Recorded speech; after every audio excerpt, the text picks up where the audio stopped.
Namo Buddhaya, Namo Dharmaya, Namo Sanghaya, Namo Namah. Om Hum. In the depths of our mind, we seek to find a connection to something greater, for meaning and for light. As we dwell deeper into our being, we discover a feeling of peace, of calm, and of grace. For some, spirituality is a beacon of light and an exploration of the soul, a way to cope with loss and find peace once again. In Buddhism, spirituality is associated with self-discovery and transformation. Its practice emphasizes on the path to achieve enlightenment and understand the nature of existence. Many people today do mindfulness practices, and these are all derived originally from the Buddhist tradition, but they've now been secularized, which I think is a great thing, so that anybody can use those practices and become more aware, more centered in yourself, more present. But the way I think of it is that if you want to live your life, you want to be there while it's happening. If you're not there while your life is happening, it just passes by you, and you're always planning what to do tomorrow, you're worrying about things, you're regretting things. Instead, you sort of say, let's really live. Let's be alive. If I'm dancing, I'm going to dance. I'm not going to worry, about things. If I'm talking to somebody, I'm going to really be with them and all that kind of thing. So mindfulness is very, very important. And you can practice mindfulness by sitting in meditation and paying attention to your breathing or some other object, but the breathing is the best one. And by doing that, you gradually train yourself to be more mindful and to notice when your mind drifts off to other things. And then if that mindfulness goes deeply enough, then it turns from being perfect mindfulness into perfect concentration. And in this sense, concentration, in the old Indian word samadhi, what it means is the unification of the mind. So your mind is now completely doing one thing.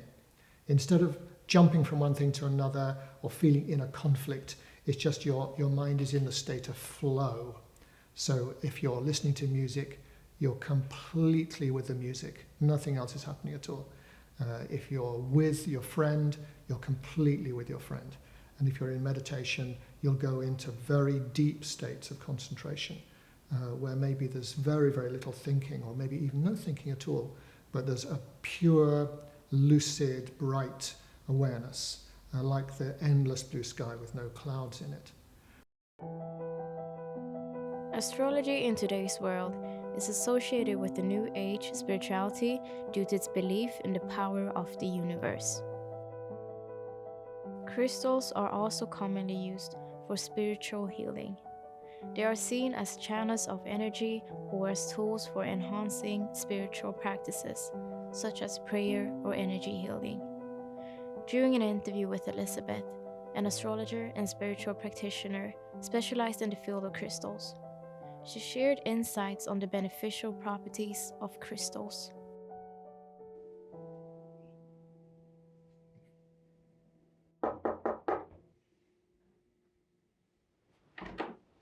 Hi, how are you? Hey, hello. Nice to see you. Nice to see you too. How are you? I'm good. Come on in. Thank you. So I can see you have a lot of different crystals here. Could you just tell me a little bit more about them? So crystals are really good for amplifying your energy. They're good for protection, and they are good for attracting the kind of conditions that you want or particular things. I always keep crystals on me. I wear crystals every day because I feel like they are a connection with the kind of metaphysical world that you wouldn't be able to get just normally. So different crystals do different things, and I pick my crystals based on what I want at that time. I've seen a lot of people wearing the pink ones. Yes. So can you tell me more about them? So this is rose quartz. Rose quartz is one of the most plentiful stones. It's a type of quartz. So this is quartz. This is also quartz, but this is rose quartz. It's called rose quartz because it's pink, and that's because it contains a mineral called manganese. So rose quartz is really good for And I think that the reason there is so much rose quartz is because we all need love, and the earth, you know, like the energy that we need on the earth the most, and what does the most, what attracts the most, what gives good energy is love. How often should you have them with you? So I would say you wear it every day on your person. A lot of people say to me, you know, can I just have it in my bag?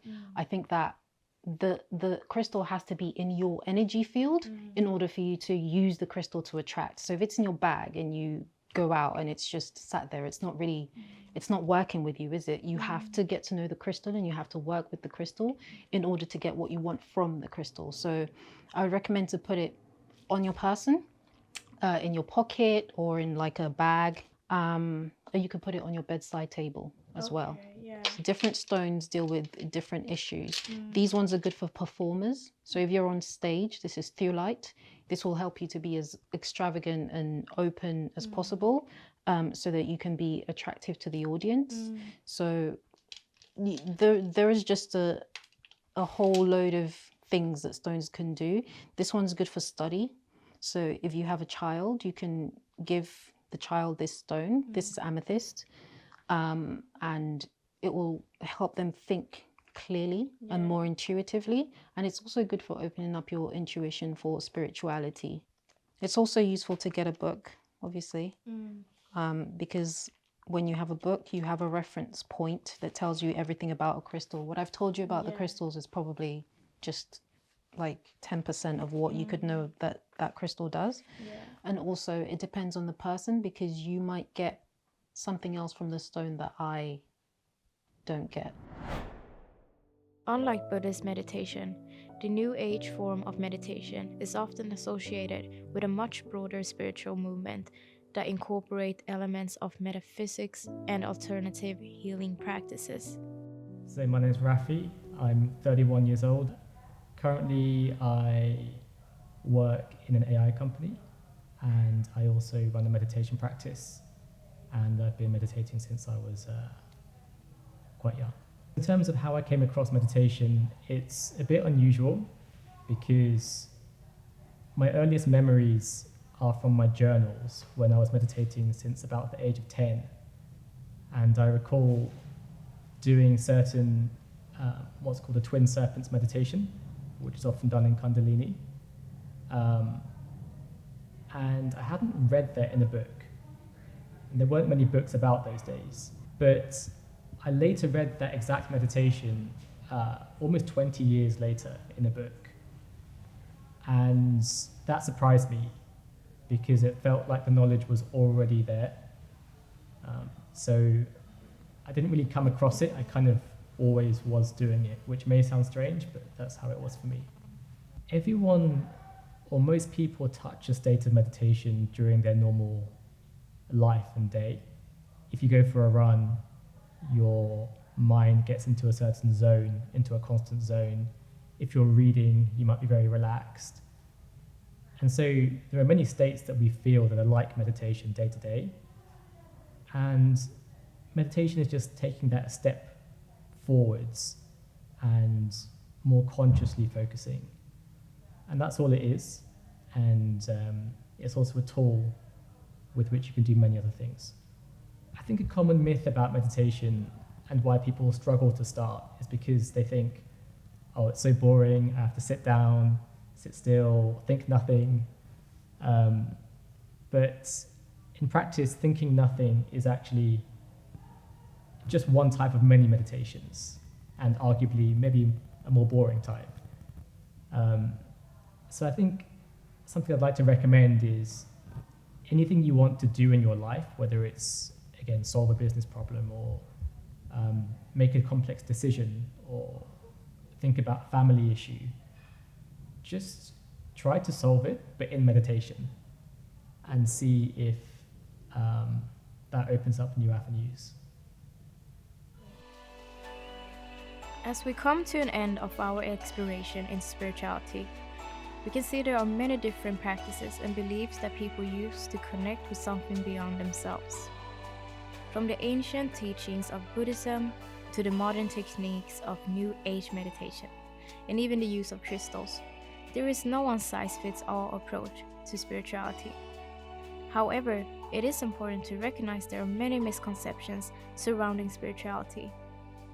Some people may view it as a frivolous pursuit, while others may associate it with certain religion or belief systems. But in reality, spirituality is a deeply personal journey that can take many different forms, and it's up to each individual to find the path that resonates with them.